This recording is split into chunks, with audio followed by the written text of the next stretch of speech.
Dear student, you are most welcome to our online educational channel mechanical Pandit. और मैं आपके प्यारे पांडे सर।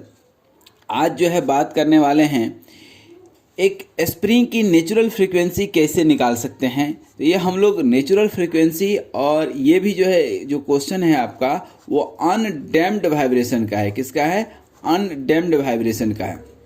अब देखिए यहाँ पर हमने जब इक्वेशन पढ़ाया था एलिमेंट एंड इक्वेशन, थोड़ा सा हम 2 मिनट का समय लेंगे इस क्वेश्चन को सॉल्व करने के पहले, कि हमने जो है elements and equation of mechanical vibration जो बताया था, तो हमने बताया था कि there are 3 basic elements of the mechanical vibration.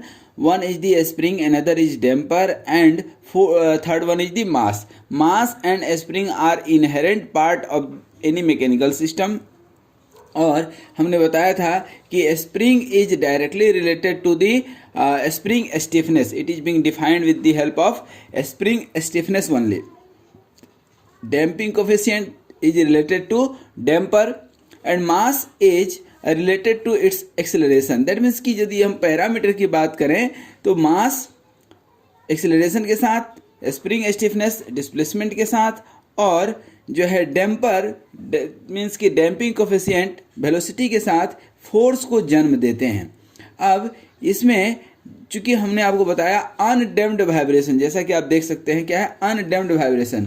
तो दोस्तों अनडैम्प्ड वाइब्रेशन मतलब कि डैम्पिंग नहीं है। डैम्पिंग नहीं है मतलब आपका सिस्टम क्या है, कुछ इस तरह से है, सिर्फ स्प्रिंग है और मास है। और इसका जब हम इक्वेशन निकाले थे, ठीक ना, तो 3-4 मेथड से निकाले थे, और बेसिक जो हम लोग देखते हैं वह है न्यूटन्स मेथड। न्यूटन मेथड के थ्रू जब हमने स्प्रिंग को और मास को, ठीक ना, जब हमने नेचुरल फ्रीक्वेंसी दोनों का निकाला, तब हम देखे थे कुछ इस तरह का इक्वेशन बनाए थे। Inertia force equal to restoring force, और ये इनर्शिया फोर्स दैट मीन्स की mx डबल डॉट, और इक्वल टू ये जो रीस्टोरिंग फोर्स है स्प्रिंग का, ठीक है, due to its elastic properties, तो ये क्या है sigma of k x. That means कि यहाँ तो स्प्रिंग चूंकि सिंगल है तो हम सिंगल लेंगे, यदि डबल ट्रिपल रहता तो डबल ट्रिपल रहता। चूंकि ये रीस्टोरिंग फोर्स है तो रीस्टोरिंग फोर्स को हमेशा हम लोग निगेटिव लेते हैं, माइनस में लेते हैं, क्योंकि वो एनर्जी क्या है एब्जॉर्ब कर रहा है। क्योंकि आप जो है देखते हैं ना कि जो पॉजिटिव वाइब्रेशन देता है उसको हम लोग प्लस लेते हैं, जो निगेटिव लेता है, ठीक ना, उसको माइनस। तो ये निगेटिव है, एनर्जी ले रहा है, दे नहीं रहा है, तो एनर्जी लेने वाले को हमेशा माइनस मानते हैं। तो ये माइनस, तो ये mx डबल डॉट, और इधर आएगा तो प्लस के एक्स इक्वल टू 0। अब इसको सॉल्व कैसे करते हैं दोस्तों, याद रखिएगा हमेशा हमेशा के लिए, कैसे x equal to a sine omega t हमने ले लिया, ए इक्वल टू क्या ले लिए, x equal to a sine omega t, x dot that means की वेलोसिटी, तो a omega cos omega t हो गया, और x डबल डॉट क्या हो गया, दैट मीन्स की एक्सेलरेशन, तो ये क्या हो जाएगा minus A omega square sine omega T. ठीक है, अब इन सब के वैल्यू को हमने यहाँ रख दिया, तो x डबल डॉट की जगह ये वैल्यू रख दिया जो यहाँ से आपने उठाया। ठीक उसी तरह से x की जगह पर ये a साइन ओमेगा टी, इसको हमने सॉल्व किया, a sine omega T common आ गया इक्वल टू 0, चूँकि फ्री वाइब्रेशन है। अच्छा एक चीज़ अब थोड़ा सा और देखिएगा, यहाँ जो है a साइन ओमेगा टी 0 तो होगा नहीं, ये यदि 0 नहीं होगा तो इसको 0 होना पड़ेगा। ये 0 हो गया कि नहीं 0, ये 0 हो गया तो ओमेगा स्क्वायर इक्वल टू क्या हो गया k बाई एम। ओमेगा क्या हो जाएगा square root k by M, तो omega square k by M, ये क्या हो गया आपका नेचुरल फ्रीक्वेंसी। यही आपका नेचुरल फ्रीक्वेंसी निकल करके आ गया। दैट मीन्स कि इस क्वेश्चन को अब हम पढ़ेंगे और नेचुरल फ्रीक्वेंसी के ऊपर जो दिया हुआ है उसको हम फाइंड आउट करने की कोशिश करेंगे। देखिए दुनिया में कोई भी क्वेश्चन हो, ठीक है ना, सबसे पहले तो अभी जो हमने निकाला उसको हम लिख लें क्या, ओमेगा एन इक्वल टू आपने क्या निकाला k by m, where k is the stiffness of the spring, m is the mass, ठीक ना, k is the spring stiffness और m इज मास। को किस सिस्टम के लिए, इस सिस्टम के लिए।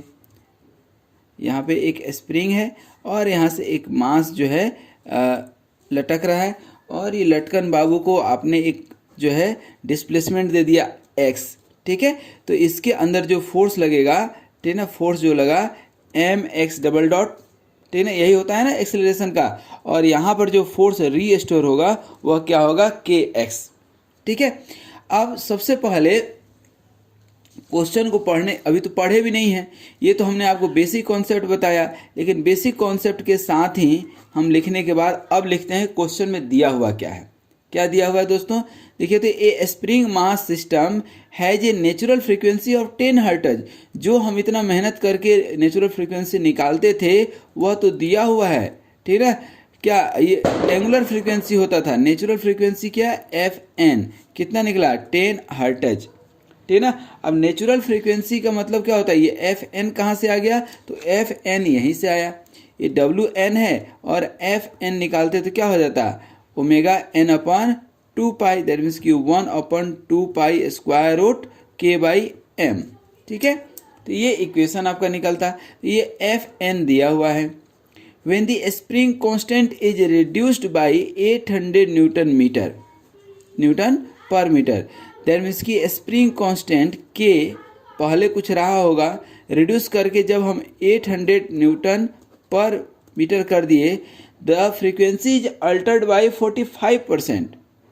The frequency is altered by 45%, ठीक ना।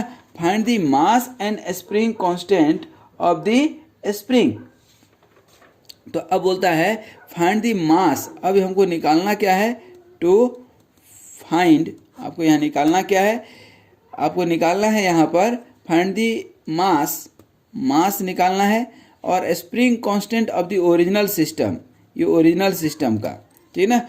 ये 800 न्यूटन पर मीटर किसका दिया है, तब जब हम फ्रीक्वेंसी को अल्टर्ड कर दिए हैं, चेंज कर दिए हैं बाई 45%, ठीक है।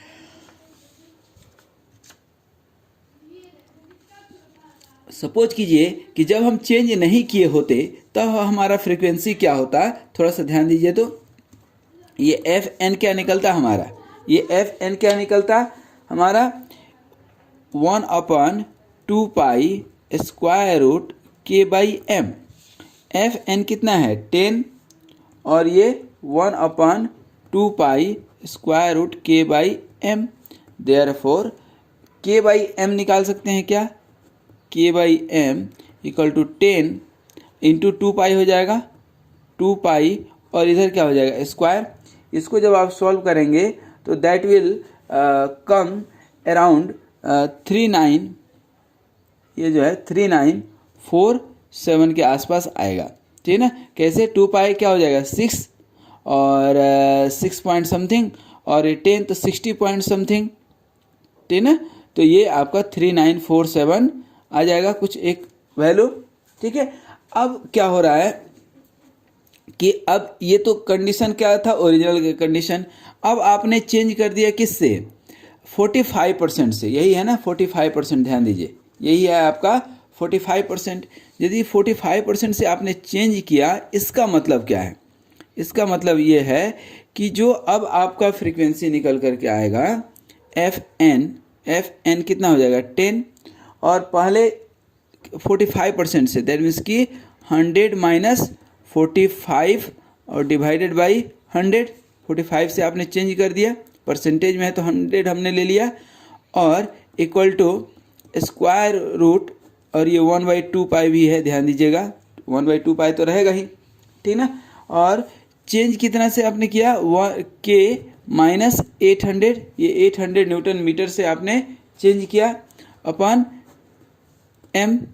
अब देखिए तो इसको चेंज होगा तो 10 इंटू 100 माइनस 45 कितना हो जाएगा, 55 divided by 100, 55 divided by 100 into ये 2 पाई को आप इधर ले लीजिए और ये पूरे का स्क्वायर कर लीजिए, तो ये क्या हो जाएगा, के माइनस 800 डिवाइडेड बाई एम हो जाएगा। इसको अब हम सॉल्व करते हैं, ठीक है। और एम की वैल्यू जो है हम कहाँ से क्या रख सकते हैं, ये भी देखना है हमें थोड़ा सा, ठीक है ना। एक चीज़ देखिए, ये के इक्वल टू आपने यहाँ निकाला है इतना, तो यहाँ पर के इक्वल टू क्या लिख सकते हैं, 3947 इंटू एम लिख सकते हैं, एम को इधर ले गए, यही चीज़ यहाँ पर हम रख दें। इसको आप सॉल्व कीजिए, इसको आप सॉल्व करेंगे, ठीक ना, और फिर इसको वैल्यू रखेंगे किसका, के जगह पर ये वैल्यू रख देंगे, कितना 3947 m माइनस 800 अपन m। अब यहाँ पर पूरे में से सिर्फ क्या बचेगा, एक m अननोन बचेगा। क्या बचेगा, सिर्फ m अननोन बचेगा। m यदि आप इसको चेंज करेंगे तो that you will find here value of the m। यहाँ पर m का वैल्यू, क्योंकि देखिए इस इक्वेशन में अब सिर्फ आपके पास एक अननोन रहा, कौन सा, m, ठीक है ना, एक ही अननोन रहा। वो अननोन का वैल्यू निकालेंगे, m का वैल्यू जब आप निकालेंगे तो ये आपका आ जाएगा 0.29 kg। ठीक है, अब k का वैल्यू निकालना है तो k का वैल्यू कितना होता है, k इक्वल टू आप निकाले हैं 3947 इंटू m, दैट मीन्स कि 3947 इंटू 0.29, ठीक है ना। इसको सॉल्व करेंगे तो आपको यह मिल जाएगा अप्रोक्सीमेटली 1145 न्यूटन पर मीटर। ठीक है, तो इस तरह से ये आप इक्वेशन निकाल सकते हैं। ठीक है, तो आई होप कि ये एक छोटा सा क्वेश्चन था लेकिन इम्पोर्टेंट क्वेश्चन था और आप ये अच्छे से समझ पाए। ठीक है ना, तो इस तरह से ये सब सारे क्वेश्चंस जो है आपको बनाने हैं। ठीक है, thank you very much for watching this video and be healthy, happy and keep smiling please.